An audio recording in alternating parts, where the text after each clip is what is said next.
এবার আমার শেষ প্রশ্ন, আপনারা যখন সূর্য চৌধুরীকে ছেড়ে কলকাতায় চলে এসেছিলেন তার কতদিন পরে সূর্য কলকাতায় ফিরেছিলেন?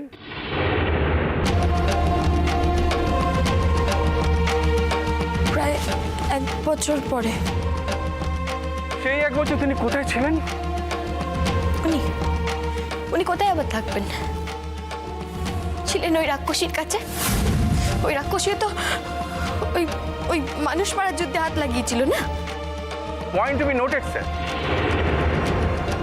একজন মুক্তিযোদ্ধার সম্পর্কে, সঠিকভাবে যিনি দেশের মুক্তির জন্য লড়েছিলেন, তার সম্বন্ধে উনি এই মন্তব্য করলেন।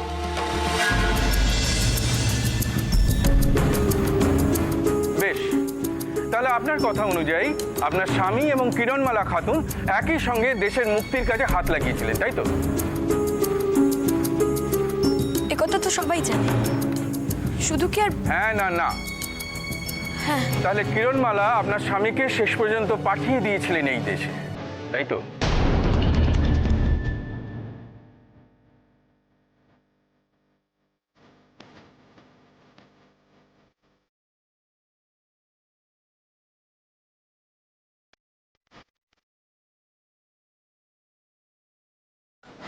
হ্যাঁ হ্যাঁ। না মানে মানে হ্যাঁ, কিন্তু তার কত বছর পরে কিরণমালা এই দেশে এসেছিলেন? প্রায় বছর 4 পরে। তার মানে এই 4 বছর আপনার স্বামীর সঙ্গে ওনার কোনো যোগাযোগ ছিল না, এবং উনি যখন চাইলেই আপনার স্বামীকে ওনার কাছে রেখে দিতে পারতেন, তখন উনি তা না করে আপনার স্বামীকে আপনার কাছে ফিরিয়ে দিয়েছেন। এবং পরবর্তীকালে আপনাদের দখল হয়ে যাওয়া বাড়ি উনি পুনরুদ্ধার করে তার দলিল আপনার শ্বশুরমশাইয়ের হাতে উনি ফেরত দিয়ে এসেছেন, তাই তো?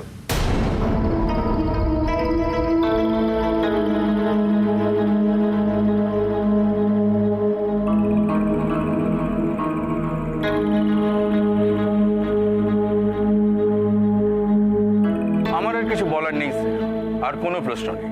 আমার আছে। আমি কিরণমালাকে কিছু প্রশ্ন করতে চাই।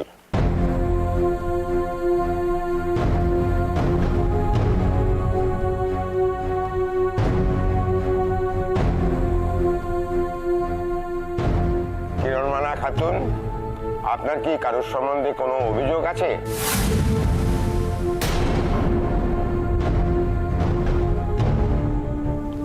না স্যার, আমার কারোর বিরুদ্ধে কিছু বলার নেই।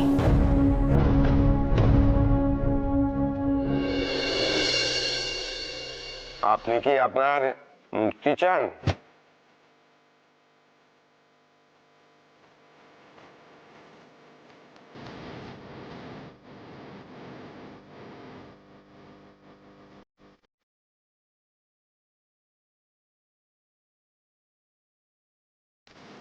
স্যার, আমার যাওয়ার উপর তো বিচার নির্ভর করে না স্যার। আপনার বিচারের উপর আমার আস্থা আছে। বিচারের ফল যাই হোক, তাকে আমি সম্মানজনকভাবে গ্রহণ করব।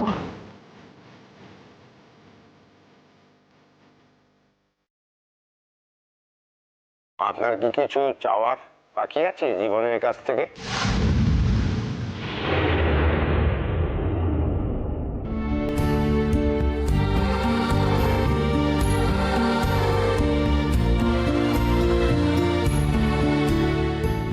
আমি চাই মানুষ ভালো থাক,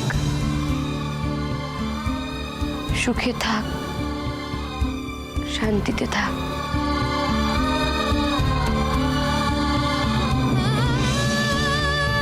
আজকের মতো অধিবেশন এইখানেই স্থগিত রইল।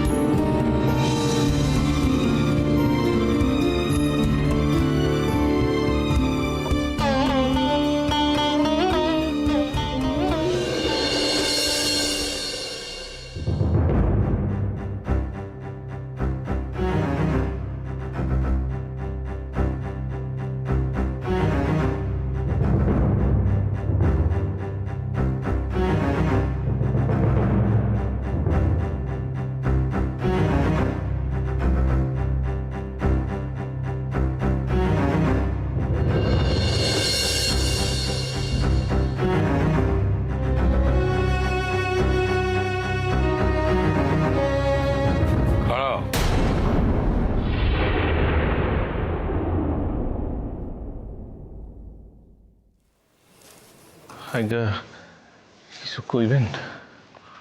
তোমার কি মনে হয় তুমি যে কাম খান করছো ঠিক করছো? আমরা কি তোমারে কোনোদিন কইছি তোমার পরিবার কিরণের পাশে নাই?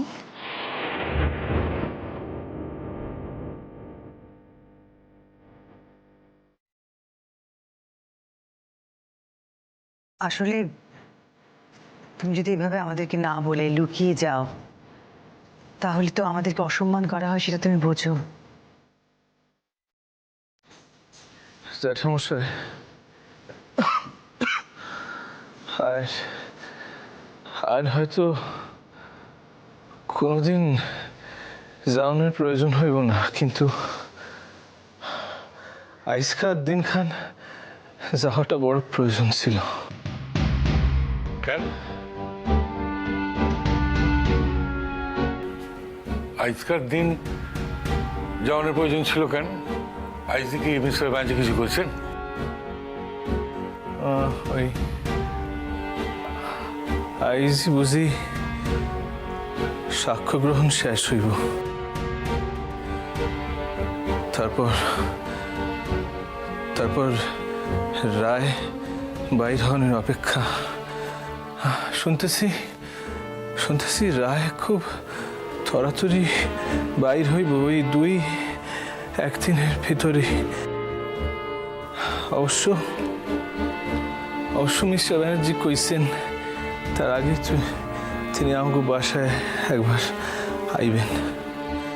তোমার শরীরের অবস্থা খান কি? খাড়াইতে পারতেছো না দেখে মনে হইতেছে। হ্যাঁ, শোনো না, তুমি আবার ওকে আটকালে কেন? দেখছো তো ছেলেটা টলছে, ভালো করে দাঁড়াতে পারছে না, ওকে বিশ্রাম নিতে দাও। না না না জেঠিমা, আমি ঠিক আছি, আমার কোনো অসুবিধা হইতেছে না। কওয়া যায় না। দেখা গেল কিরণ জেল থেকে বাইসে বাইর হইল আর তুমি শেষ হইয়া গেল।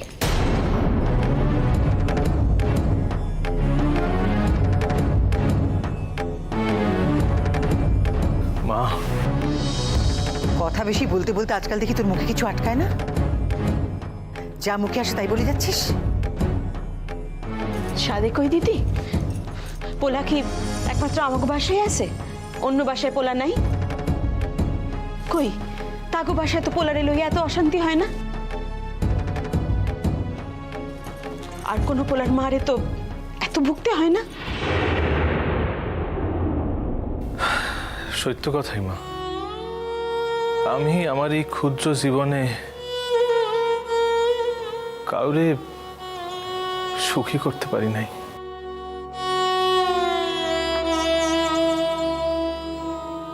কাউরে শান্তি দিতে পারিনি।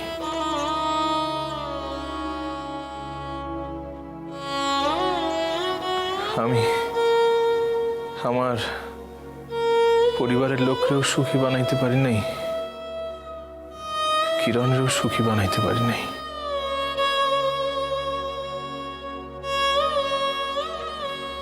আমি বড় অসফল মাগো, বড় অসফল। আমার এই জীবনের কোনো দামই নাই। সোনা, আমরা তোমার স্টুডেন্ট না। তুমি আমগুর সামনে খাড়াইয়া দার্শনিক তত্ত্ব আড়াইবা আর আমরা তাই মাইনা চলুম, এটা যদি ভাইবা থাকো তাহলে ভুল ভাবতেছো। জ্যাঠামশাই, মানুষের তো নিজের অন্তরের কথাগুলি নিজের বাসার মানুষেরও কয়। আমিও তাই কইছি।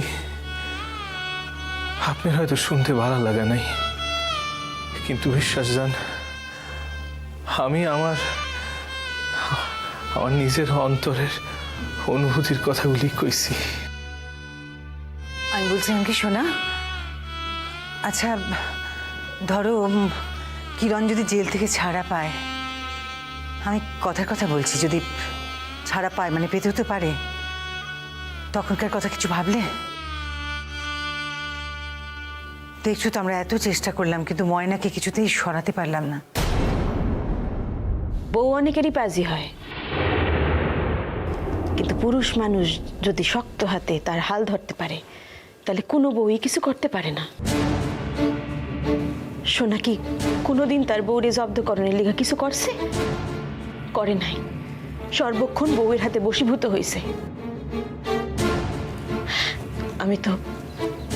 আমি তো রূপসালপুরের দিনগুলির কথা ভুলতে পারি না দিদি।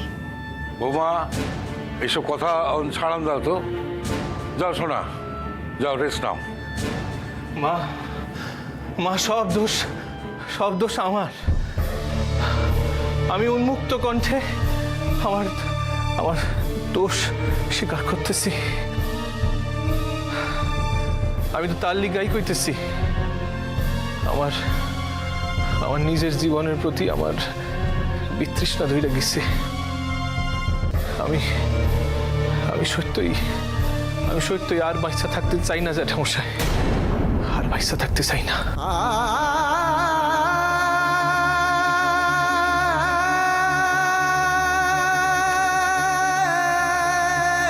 সোনা, সোনা এরকম বলবে না তো কি বলবে? কি বলবে? আরেকজনকে দেখতে পাচ্ছ না? মা হয়ে দেখতে পাচ্ছ না কি করছে সে? কানে শুনতে পাচ্ছ না কি কি বলছে?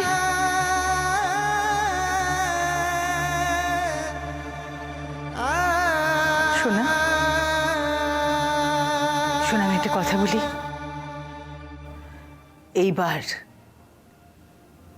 নিজের জীবনটাকে তুমি গুছিয়ে নাও। অনেক অনেক ক্ষয়ক্ষতি হয়ে গেছে সোনা।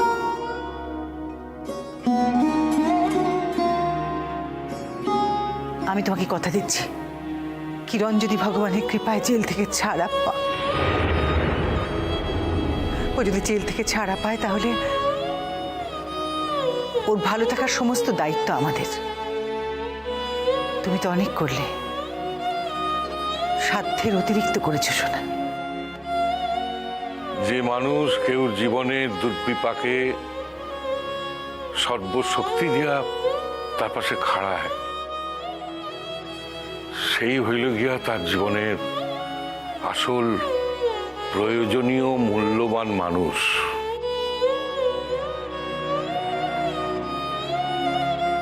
তুমি সেই কামখান করছো শোনা।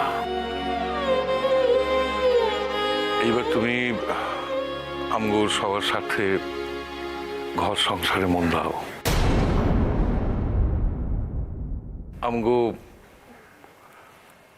বাকি জীবনখান একটু শান্তিতে কাটাইতে দাও।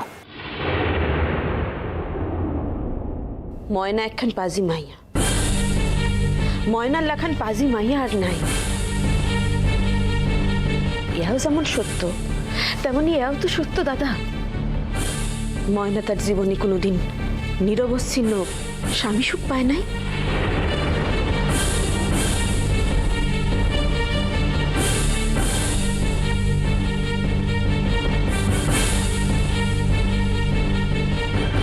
সকল মাইয়া তো তোমার মা না শোনা, যে নিজের দাবি ছাইরা দিয়া বইয়া থাকতে পারে।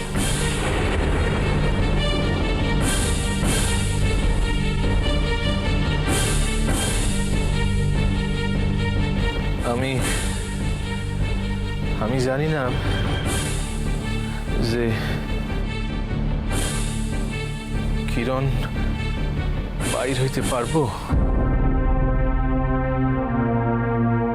না, তার লিগা ফাঁসি কাটা অপেক্ষা করতেছে।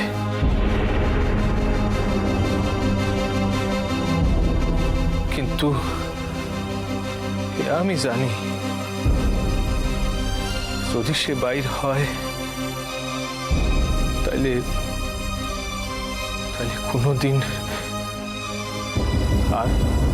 কোনোদিন তার লগে আমার যোগাযোগ থাকবো না।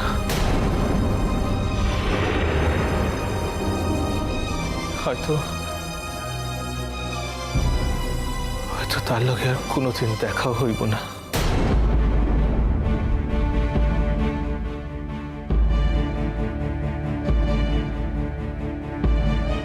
এই কথা কান তুমি কইলে কেমনে? সোনা, কিরণ কিছু বলেছে তোমাকে?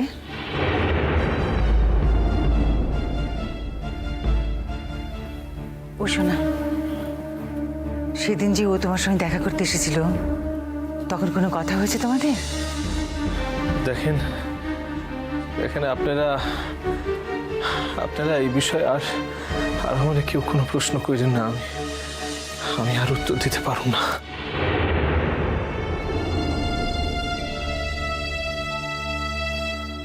ছোট, এতগুলো কথা তো বললি, একবার ভেবে দেখ, সোনার অসুখের সময় ওই মেয়েটাকে কিন্তু আমাদের ডেকে আনতে হয়েছিল।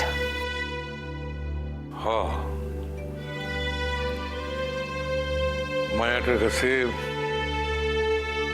সারাটা জীবন আমরা ঋণী রয়ে গেলাম। ঋণ? আচ্ছা মশাই, এই ঋণের কথাই যখন উঠল তখন একখান কথা না কই আমি পারতেছি না। কিরণ আমারে শর্ত করায় লইছে যে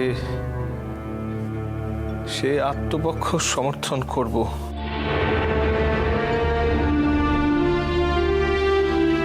বিনিময়ে আমারে তারে কথা দিতে হইছে যে কখনো কোনোদিন তার লগে আমি যোগাযোগ রাখতে পারুম না।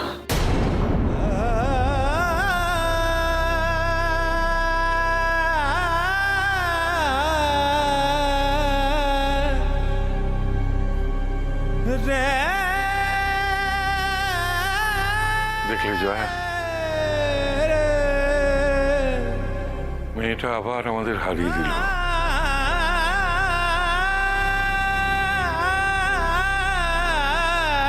আমরা এতক্ষণ যে কথাগুলো আলোচনা করছিলাম, মেয়েটা অনেক আগেই তার জবাব আমাদের দিয়ে দিয়েছে।